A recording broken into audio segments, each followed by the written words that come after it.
Hi everybody, welcome to Wild Music. The Shadows are an English instrumental rock band and sometimes had a vocalist. They were originally called the Drifters till they changed their name to the Shadows. They were Cliff Richard's backing band from 1958 to 1968, as well as on reunion tours since then. Two key members of the band are Hank Marvin and Bruce Welch, both guitarists. Actually, Hank Marvin lives in Perth and has done for many decades, I believe. So this particular piece of music, Cavatina, probably more correctly in Italian pronounced Cavatina. My Australian accent is Cavatina. This was recorded by John Williams, classical guitarist, and used on the 1970 film The Walking Stick. It's a piece of music composed by Stanley Myers, and he actually composed this for piano, and then it was later arranged for guitar. It was also used on movie The Deer Hunter. Cavatina is a musical term used to describe a simple and melodious air. The Shadows recorded their version of it in 1978 on their String of Hits album, which was their 12th rock album. So I'll tell you a bit about the Deer Hunter movie. This was released in 1978 and is a war drama, or was a war drama film starring Robert De Niro and Meryl Streep, with music written by Stanley Myers. And it was directed by Michael Cimino. So the plot of the film was three friends who work in a steel mill and hunt for deer. There are three friends who work in the steel mill and hunt for deer. They then go to the Vietnam War on military service and are captured by the Viet Cong. Then they escape, and then when they return home, they're physically and psychologically scarred. Then one of them commits suicide. So this particular video is either a video clip that was done and they've played along with the original recording, or it's a live performance. I couldn't quite work that out. Not sure. But anyway, we have Bruce Welch on rhythm guitar, Hank Marvin on lead guitar, Brian Bennett on drums, Dave Lawson on keyboards, so he's got an Oberheim on top for strings and underneath the Moog.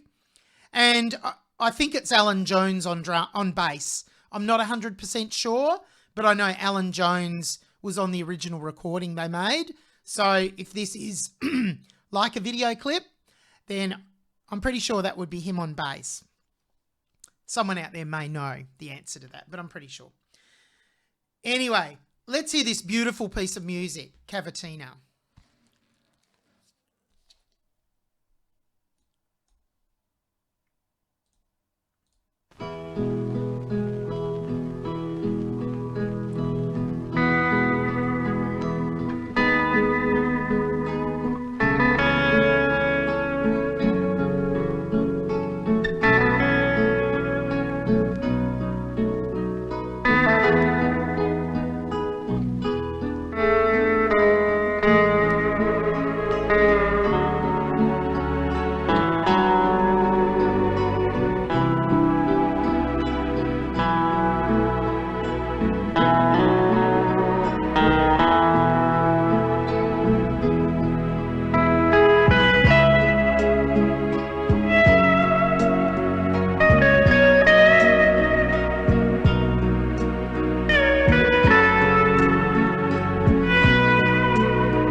isn't that so beautiful?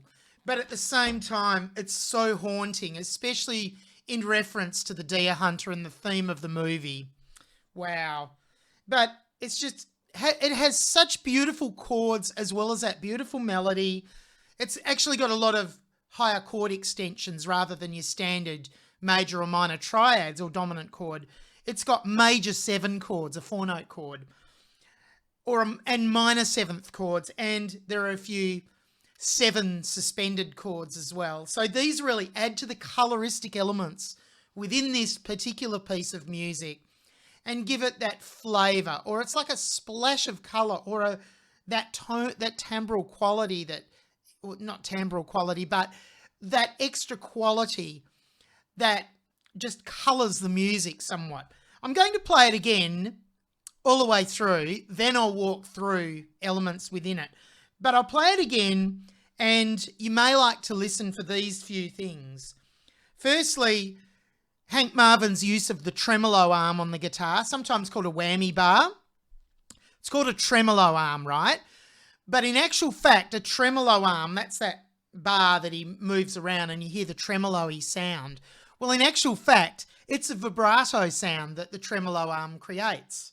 It's called a tremolo arm. Tremolo is usually when it's a volume, well, it's when it's a volume change.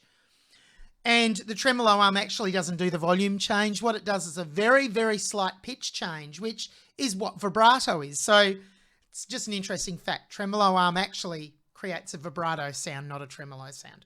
So he uses this and to really colour the melody, and he does such a brilliant job of this. It's just got such emotion and feeling within the melody in the way that he and the rest of the band obviously too perform it. So have a listen to the way he uses this, and it bends the pitch somewhat at times, and it adds to that haunting quality that this piece of music and their performance of it has. This performance, with that, it really, it's a different haunting quality than when it's played on guitar, which in relation to the movie is still very haunting as well. Also, the band goes into a 3-feel partway through. I think I made a note as it was going at about 40 seconds in. It goes into a 1, 2, 1, 2, 3, 1, 2, 3, into that 3-feel. Also, have a listen for the string part when it enters at around just after a minute. The string part, which is on the top keyboard. So that enters there, and Dave Lawson has that on the Oberheim on top. And there's also a beautiful descending passage in the bass line later on that I'll come back to. But you can just hear the melodies, and you hear that first melody return. So 2 or 3 main melodies in this. So anyway, thinking about those types of things, and the arrangement of it is so brilliant with the whole band there and the acoustic guitars, finger-picked accompaniment. Have a listen to it all again.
Right. Beautiful. Beautiful. Ah, so nice. And whoops, just doing something with my headphones here. Drop them. Don't want that to happen. So anyway, now I want to go back and I'd like to play it from the start and talk through some elements in this. Those beautiful major 7, minor 7 and 7 sus chords just really add to the flavour of this particular piece of music. As I said, it's very haunting and such a beautiful piece of music at the same time. And the tremolo arm definitely creates a certain picture within the music, and the band has such a sensitive backing accompaniment, and it just all comes together with the arrangement so beautifully well. So let's hear it from the beginning. So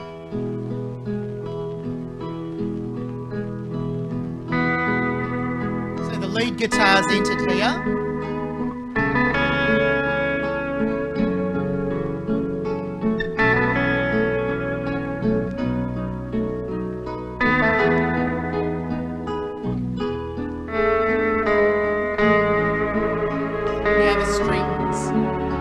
So the keyboard's now entering with the strings. So we've started with the acoustic guitar, the broken chord accompaniment or arpeggiated accompaniment. Then the lead guitars come in with the main melody. And now the keyboard's entered. Just that orchestration is brilliant, or that arranging is absolutely brilliant.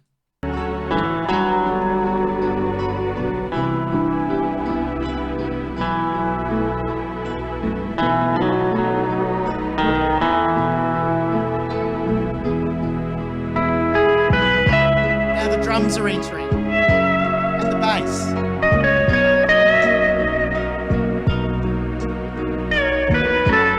And you can hear the 3 beats that's created. You can hear on the drums it's going 1, 2, 3, 1, 2, 3 here.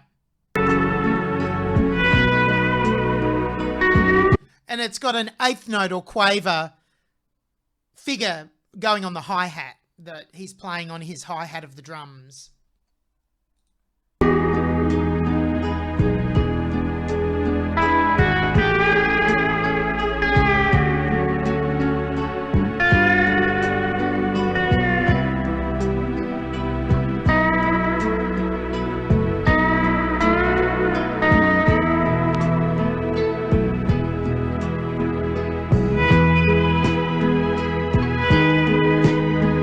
You can see his fingers on the top keyboard, and you can hear now the strings are going in that 8th note pattern. Da da da da da da. The 8th note pattern there. And the bass player just has this beautiful, gentle bass line that is outlining the chord changes just so beautifully well as well. I'll go back a little bit.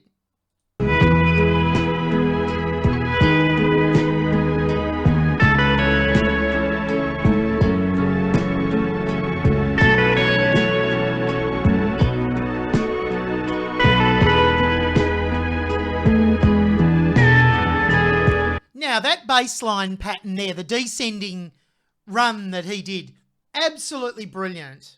Have another listen. Really good.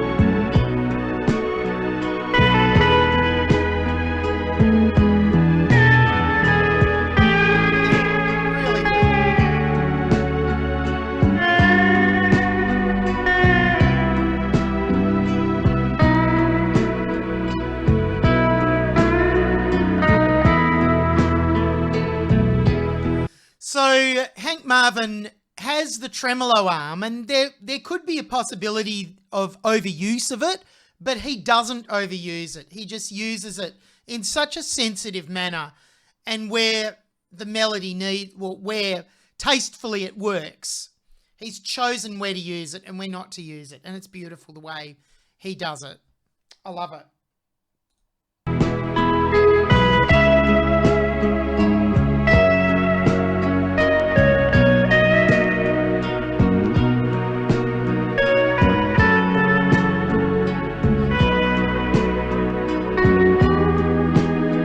So simple, yet so effective. sometimes in music, less is more. If you try, you don't need to demonstrate all of the technical ability of each musician. It's if you're just playing a minimal amount of stuff or notes, it works really well as well. And sometimes being a ballad, a slower type of piece of music, everything stands out. So if you make a mistake, for example, it's going to stand out a lot more than in a fast passage where you can gloss over it and go quickly. So just their feel and their performance of this particular piece is so well done.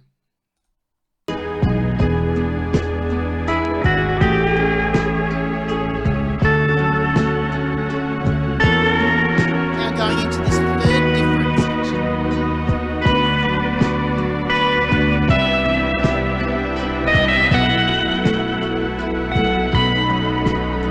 And the band and Hank Marvin change it there from the way the melody goes in the original version of this particular piece, but it's just a different touch. So they've put their touch on this piece and that made it their own. Nice.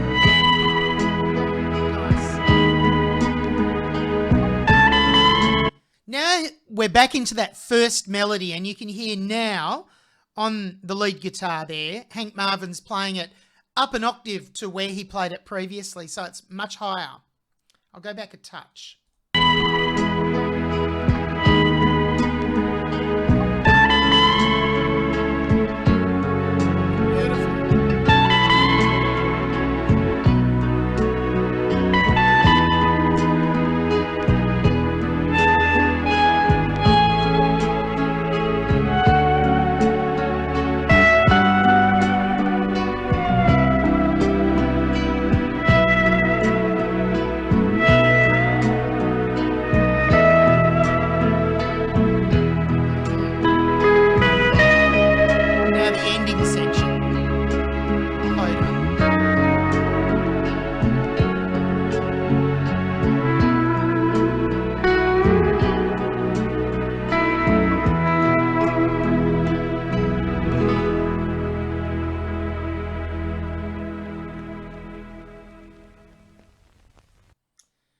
Ah, so nice, isn't it?